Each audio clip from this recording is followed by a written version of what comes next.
Սիրով ողջունում եմ բոլորիդ։ Այսօր խոսելու ենք Աստծո պատկերի մասին ընտանիքում եւ առհասարակ հասարակության մեջ։ Ընտանիքը մի բջիջն է հասարակության։ Երկիրը հիմնվում է ընտանիքի վրա։ Ըստ իմ դիտարկումների, եթե մարդ խնդրահարույց է եկեղեցում, նա այդպիսին է նաև իր տանը։ Արդեն դու պատկերացնում ես, թե ինչ ընտանիքից է դուրս եկել այդ մարդը կամ այդ երեխան։ Խոսելով դրա մասին Պողոս Առաքյալը մի տեղ ասում է, որ նա խնամք չի տանում, մտահոգված չի իր ընտանիքի համար, նա չի կարող լինել Աստծո ծառայող եւ մտահոգ լինել Աստծո եկեղեցու համար։ Դրա համար այն մարդիկ, ովքեր խնդիրներ են ստեղծում եկեղեցում, կամ ում թվում է, որ նրանց նկատմամբ եկեղեցին, չգիտեմ, լավ չէ վերաբերում եւ այլն, իմ կողմից խորհուրդ սկսել իրենց ընտանիքից։ Ընտանիքում է ձևավորվում մարդը։ Երեխային նայելիս մոտավորապես հասկանում ես, թե ինչպիսի ընտանիքից է նա դուրս եկել։ Պողոս Առաքյալը ընտանիքի մասին խոսելիս իհարկե խոսում է հունահռոմեական մշակույթի մասին, դրա մասին շուտով կնայենք։ Ուրեմն Աստծո պատկերով ստեղծվեց տղամարդը եւ կինը։ Աստծո պատկերով ստեղծեց նրանց, Աստվածաշունչը գրում է, որ այսինքն Աստծո պատկերի մեջ միասնականություն եւ կատարելության սիրո կապ կա։ Ինչպես երրորդության մեջ այդպես է պիտի լինի մարդու ընտանիքում։ Այսօր խոսելու ենք տղամարդու եւ կնոջ մասին եւ նաեւ հասարակական որոշ շերտերի մասին։ Ես չեմ հավատում, որ պատմության մեջ կինը եղել է իր կամ կամազուրկ։ Չնայած շատ-շատերը դա ասում են, բայց Աստվածաշնչով սկզբից Ադամի ընտանիքից, հետո Աբրահամի ընտանիքից, Իսահակի ընտանիքից, Հակոբի ընտանիքից եւ մնացածների։ Մենք տեսնում ենք, որ կինը փոխում էր պատմության անիվը եւ թեկուզ նայենք աշխարհի ամենահզոր մարդկանց տարօրինակ Սամսոն եւ Սողոմոն, մեկը գերհզոր ֆիզիկական ուժերով, մեկը մտքի, բայց տեսնում եք կնոջ ազդեցության տակ ընկան։ Հետևաբար նույնիսկ ամենախիստ երկրներից մեկում Պարսկաստանում հոգևոր առաջնորդը Խոմենին ասում էր, որ կնոջ ազդեցության տակ են գտնվում ընտանիքի հայրը եւ մնացածները։ Չգիտեմ ինչու էր ասում, բայց ուզում եմ ասել, որ նույնիսկ ամենախիստ պատրիարքային երկրում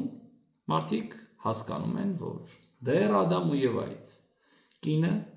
փոխում էր մարդկանց ընտանիքի ճակատագիրը։ Ուրեմն Աստված ստեղծել է կնոջը որպես օգնական, Աստվածաշունչում ընդհանրապես հին ու նոր Գտակարանում Քրիստոսը, տղամարդը եւ կինը եւ այլն։ Տղամարդը եւ կինը հավասար են որպես անձնավորություն, հավասար են եկեղեցում, հավասար են փրկության մեջ եւ այլն։ Պարզապես տղամարդուն Աստված, քանի որ նա ավելի կոպիտ, ոչ թե փխրուն աման է, ինչպես Աստված չասում է, ավելի խիստ, ավելի սիրտ ասեմ, թե սառը դատողություն ունեցող անձնավորություն, Աստված դատավարության, ծիսական եւ մնացած պաշտոններում տեսնում է տղամարդուն եւ ոչ թե կնոջը։ Կինը ունի ավելի մեծ ծառայություն ընտանիքում։ Այսինքն թագավորները Աստվածաշնչում, երբ որ լավ թագավոր է լինում, գրված է նրա մայրը այսինչն էր։ Այսինքն եթե մայրը բարի էր, բարի դաստիարակություն էր ստանում երկրի թագավորը։ Եթե մայրը չար էր, մենք տեսնում ենք ինչպես վերացավ Իսրայելը, հետո Հուդա, երկու երկրները։ Ու տեսնում ենք, որ եկավ դա կանանցից, հա։ Հեզաբելը, Գոթողյան, որպես թագուհիներ, այսպես ասած։ Սկսեցինք ուսումնասիրել մեր հատվածը, ուրեմն մեր հատվածը Կողոսացիս 3-րդ գլխի վերջին հատվածն է 18-ից սկսած։ Կանայք, հնազանդ եղեք ձեր մարդկանցը, ինչպես կվայելե Տերում։ Այսինքն Աստծո մոտ արժան է կամ վայել է կամ պետք է, որպեսզի կինը հնազանդ լինի տղամարդուն։ Իհարկե, հնազանդությունը խիստ կապված է սիրո հետ։ Բայց այստեղ ասում է կվայելե տերում, այսինքն կնոջ համար առաջինը Տեր Աստվածն է, նոր նրա ամուսինը։ Այսինքն տերում պիտի լինի այդ ամեն ինչը։ Կանայք հնազանդ եղեք։ Այստեղ հարցը ինչու՞մ է։ Երբեմն մարդիկ ասում են, դուք հավատացյալ եք, դուք պիտի ձեզ այսպես պահեք։ Ոչ։ Այստեղ ոչ թե տղամարդկանց է ասում, որպեսզի կանայք լինեն հնազանդ, այլ Աստված կանանց է ասում։ Այսինքն դա մի բան չէ, որով կարելի է մանիպուլացնել կնոջը։ Դա կին եւ Աստված փոխհարաբերությունն է։ Աստված կնոջը ասել է հնազանդ եղիր ամուսնուդ։ Իսկ եթե ամուսինը ցանկանում է ինչ-որ մի չար բան, ինչ անի կինը, այստեղ գրած է տերում։ Այսինքն Տիրոջ մեջ պիտի դա լինի։ Տիրոջ խոսքերի ու կանոնների շրջանակներում։ Երկրորդը, մարդիկ սիրեցեք ձեր կանանցը եւ դառը մի լինեք նրանց հետ։ Նախորդ էջում մենք կարդացել ենք Սուրբ Հոգու պարգևների մասին, որոնց մեջ մտնում էր քաղցրությունը, գթություն, քաղցրություն։ Այսինքն քաղցր պետք է լիներ կնոջ հետ եւ ոչ թե դառը։ Մարդիկ սիրեցեք ձեր կանանց։ Եփեսացիս նույն համարում մենք 5:25-ում գրված է, որ սիրեցեք ձեր կանանց այնպես, ինչպես Հիսուս Քրիստոսը իր անձը տվեց կնոջ համար։ Այսինքն տղամարդու սերը կնոջ նկատմամբ պիտի լինի անձնազոհ։ Լավ, հասկացանք, իսկ կինը պիտի սիրի ամուսնուն, թե չէ։ Պողոս առաքյալը գրում է. կանայք լինեն այրասեր, այսինքն ամուսիններին սիրող։ Այսինքն ամբողջ ծառայությունը, ամբողջ այն դերը, որ ունեն տղամարդը եւ կինը, դա պիտի լինի Տիրոջ օրենքների եւ կամքի մեջ։ Երկուսն էլ պիտի իրար սիրեն եւ համապատասխան ուրեմն ձևով վարվեն։ Հաջորդը երեխաներ կամ որդիներ։ Դե որդիներ դուստրեր են ըստ երևույթի մտնում, որովհետեւ նոր թարգմանությունով հնարավոր է կարդակ երեխաներ։ Հնազանդ եղեք ձեր ծնողներին ամեն բանի մեջ, վասնզի այդ հաճո է Տիրոջը։ Այսինքն, եթե մարդ ցանկանում է, որպեսզի մի հաճելի բան անի իր Աստծուն, նա հնազանդ է լինում իր ծնողներին։ Փաստորեն, քանի որ Աստված ծնողն է մեր հայրն է, եւ նա տեսնում է, թե ինչպես ենք մենք վերաբերվում մեր երկրային ծնողներին, դա կարող է նրան հաճույք պատճառել կամ հակառակը։ Ուրեմն, Աստվածաշունչը դե ասում է, եթե երեխան հայհոյում է ծնողին եւ մնացածը նույնիսկ ըստ Մովսեսի օրենքի մենք տեսնում ենք, որ քարկոծություն էր հասնում այսպիսի ապերախտ զավակին։ Հայրեր կամ ծնողներ, մի զայրացրեք ձեր որդկանցը, որ չվհատվեն։ Ուժով հայրերը, մայրերը էմոցիայով կարող են մանիպուլացնել եւ կոտրեն երեխային դաստիարակության ժամանակ։ Կարող են մի բանը, երբ որ պետք էր ասել եւ երեխան հասկանալ, երեխային միլիոն անգամ կրկնել են ու երեխայի մեջ ինչ-որ մի բան է կոտրվել։ Դրա համար ասում եմ, որ խստություն, մանիպուլյացիաներ չլինեն, որովհետև տարբեր թարգմանություն տարբեր ձևով է, հայրը, մայրը կարող են կոտրել երեխային որպես անձնավորություն եւ նրանք էմոցիոնալ կամ չգիտեմ որպես անհատ վհատվեն, կոտրվեն եւ թեկուզ Աստծո նկատմամբ էլ մեծ սեր չունենան։ Ծառաներ, հնազանդ եղեք ամեն բանի մեջ ձեր մարմնավոր տերերին, ոչ թե աչքի առաջ ծառայություն անելով մարդահաճոների պես, բայց սրտի միամտությամբ Աստվածանից վախենալով։ Ինչի մասին է այստեղ խոսում։ Ծառաներ, Աստվածաշուն կան ծառաներ հասկացողություն։ Ծառաները դրանք են մարդիկ են, ովքեր քեզ հավասար են, քո եղբայրներն են Աստվածաշնչում, որոնք պարտքի տակ ընկնելով, քանի որ Աստված բոլորին տվել էր հավասարապես տներ, հողեր, ունեցվածք, բայց այս մարդիկ ուրեմն մսխել են, հիմա պարտքի տակ են ընկել եւ որպես տուր մաքսիմում 7 տարի պիտի ծառայեն ինչ-որ մեկին, եթե հարցը հասել է ծառայության, իսկ դրանից հետո նրանք ազատ են արձակվում, հնարավոր դա լինի մի ամիս, բայց մաքսիմում 6 տարի, 7-րդ տարին նրանք ազատվում են։ Իսկ հեթանոսների մեջ ծառաները դե ապրանք էր, որոնց վաճառում ծախում էին անասունով եւ այլն, նրանք մարդիկ չէին որպես այդպիսի, ինչպես հիմա էլ ինչ-որ վերնախավեր կան, որոնք մարդկանց համարում են այսպիսի իրեր։ Քանի որ նրանք համարում են, որ մեր հասարակ մարդկանց ապրած կյանքը բանի պետք չէ, դրա համար նրանք նայում են ցածրադիր խավ մնացածներին։ Ծառա գաղափարը երբեք չի վերջացել, այսինքն ինչ-որ դեկլարացիա, երբ որ գրվեց Ամերիկայում 19-րդ դարում, դա ոչ մի բան չփոխեց։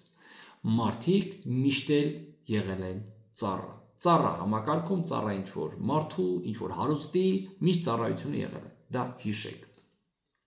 որպեսզի այս օրենքները մենք նաև օգտագործենք հոգևորում։ Փիլիմոն գրքում Վոնիսիմոսի մասին է ասում, որ Պողոս առաքյալը ասում է, որ նա քո եղբայրն է եւ այլն։ Հաջորդ ասում մարդահաճոներ չլինեք, այսինքն աչքի առաջ, այլ սրտով ծառայեք։ Եթե մեկը ծառայում է մյուսին, դա կլինի ընտանիքում, ինչ-որ հնազանդություն եւ այլն, պիտի չլինի մարդահաճո, այլ ինչպես սրտի միամտությամբ, ոչ թե աչքի, այլ սրտի, ոչ թե հաճո երևալով մարդկանց առաջ, այլ վախենալով Աստվածանից։ Այսինքն ինչ-որ բան, եթե որ դու անում ես, պիտի քո աչքի առաջ լինի, ում եմ ես հաճո լինում, իմ ամուսնուն, իմ ծնողին, իմ շեֆին, տնօրենին եւ մնացածին, թե Տիրոջից եմ վախենում։ Այսինքն, եթե դու ուզում ես հաճո լինել մարդկանց աչքի առաջին, դու կորցրել ես քո հավատքը եւ վախը Աստծո նկատմամբ։ Ամեն ինչ որ անեք, սրտանց արեք ինչպես Տիրոջը եւ ոչ թե մարդկանց։ Այսինքն դուք չեք նայում խստաբարո է ձեր տնօրենը թե ոչ։ Եթե ինչ որ մի բան ձեռնամուխ եք եղել անելու, վստահաբար արեք որպես Աստծուն։ Ինչու՞։ Գիտենալով կամ վստահ լինելով, որ Տերից կառնեք ժառանգության հատուցումը, վասնզի Տեր Քրիստոսին եք ծառայում։ Խոսքը այս դրա մասին էր, որ եթե դու հնազանդ ես լինում քո ծնողին, որպեսզի ժառանգություն ստանաս, կամ հնազանդ ես լինում քո ղեկավարին, որպեսզի հատուցում եւ վարձ ստանաս դրա համար, դու Աստծո վախը կորցրել ես, որովհետև դու դա պիտի միշտ մտածես, որ ժառանգությունը եւ հատուցումը ստանալու ես Աստծուց։ Այդպես պետք է դու ծառայես եւ քո պաշտոնն անես։ Տերում, ամեն անգամ գրված է Տերում, Տիրոջից վախենալով, Տիրոջը հաճո լինելով եւ ոչ թե մարդկանց։ Բայց անիրավը հատուցում կստանա իր արած անիրավության համար, աչառություն չկա։ Աստծո աչքերում, Աստծո օրենքներում չկա լավ ու վատ մարդ։ Մարդը որպես մարդ արդեն ինքը արժեքավոր է։ Եվ Աստված չունի աչառություն, հայ է, հրյա է եւ այլն, աչառություն չկա։ Այն մարդը, որ մարդահաճո է, ձևական է, աչքի առաջ է, մարդուն հաճո լինող է, նա անիրավ է։ Նա Աստծուց կստանա իր անիրավության համար։ Իսկ այն մարդը, ով որ Աստծո իրավունքների կամ Աստծո օրենքների կամքի մեջ է, նա Աստծուց կստանա համապատասխան ժառանգությունը եւ հատուցումը։ Եվ պետք է նա իր սրտում վստահ լինի, որ Աստված ինչ որ մարդ անում է հոգուց,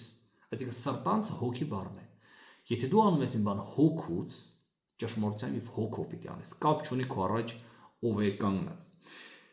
Տերեր իրավունք եւ հավասարը տվեք ծառաներին, գիտենալով, որ դուք էլ Տեր ունեք երկնքում։ Այս հատվածում ներկայացվում է, որ կան տերեր այս աշխարհում մարմնավոր շեֆեր, այսպես ասած, գործատուներ, որոնք պիտի աչառություն չունենան ինչպես Աստված եւ պիտի իրավունքները պահեն ամեն անհատի եւ հավասարություն պահեն, որտեղ Աստված հավասարություն է պահում այդ հարուստի եւ աղքատի միջև։ գիտենալով, որ դուք էլ Տեր ունեք երկնքում։ Այսինքն, դու Տեր ես կոչվում ինչ-որ մարդկանց մոտ, բայց իրական Տերը իհարկե երկնքում է, որը քեզ նայում է մնացածների հետ հավասար։ Այս խոսքը վերաբերում էր արդեն գործատուներին, ոչ թե աշխատակիցներին։ Պողոս առաքյալը իհարկե կցանկանար գրեր արձակեք ձեր ծառաներին, այսօրվանից հետո ստրկատիրություն չկա։ Ոչ։ Պողոս առաքյալը ապրում էր աշխարհում, իրատեսեր,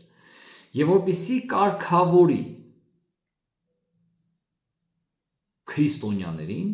նա ասում է. եթե կան ծառաներ, ուրեմն նրանց հետ պետք է վարվել իրավունքով եւ հավասարությամբ։ Այսինքն, ինչպիսին պիտի լինի Աստծո մարդու պատկերը եկեղեցում եւ հասարակության մեջ։ Մարդ, ով ինչ անում է Տերում, կամ Տիրոջ հաճո է լինում, կամ Տիրոջից վախենում է, ու վստահ է, որ Տերը նրան ժառանգություն եւ հատուցում է տալու։ Դա է արդար Աստծո հետևորդը։ Թող Տերը օրհնի բոլորիս, որպեսզի այսպիսի հասարակության մեջ ապրենք։ Ամեն։